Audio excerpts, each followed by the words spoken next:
rigima ba. Kina ji? Mu fa ba mu ce ki je ki wa Baba Lami magana ba. Mu dai za mu kai ƙara kotu. Dan Allah muna roƙon ki rana ɗaya tak.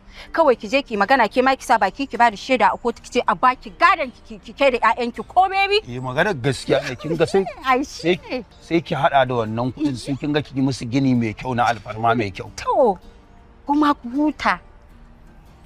Kin ga ba magana ne ta shiru ba. Dan Allah dan Annabi ki taimaka mana. Wallahi rana ɗayan nan tak ita zaki je ki magana. Kin ji? Shi kaɗai muke bukata daga wurin kun ga kuma idan aka sai da gidan nan aka samu aka rarraba gado asiri zai rafu. Dan Allah dan Annabi ki taimaka mana. Mu fa mu za mu komai da kanmu. Rana ɗayan nan dai da muka gaya miki tak dan Allah ki taimaka ki je kiki magana ko? Ki ce kina bukata ki ma a baki gadon ƴaƴanki wallahi.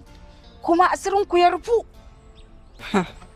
Ni dai zan wuce kun ga zan kai yara makaranta kan na makara. Kai shi ga shi wannan ku dan rike. Ku karba mana. Karba ai ka bafanki ne. Bafanki ne ai. To shikenan baby mu je mu gurin malam din mu same shi. Ani ba wanda isa ya ci amanar yaran nan. Ai ƴaƴan jini na ne ba. Wallahi. Tattaba ni ai ɗan uwana ne wallahi. Ta za a ci amanar su. Ai wa ma ya isa. Ba zai yiwu ba. Ruwan shi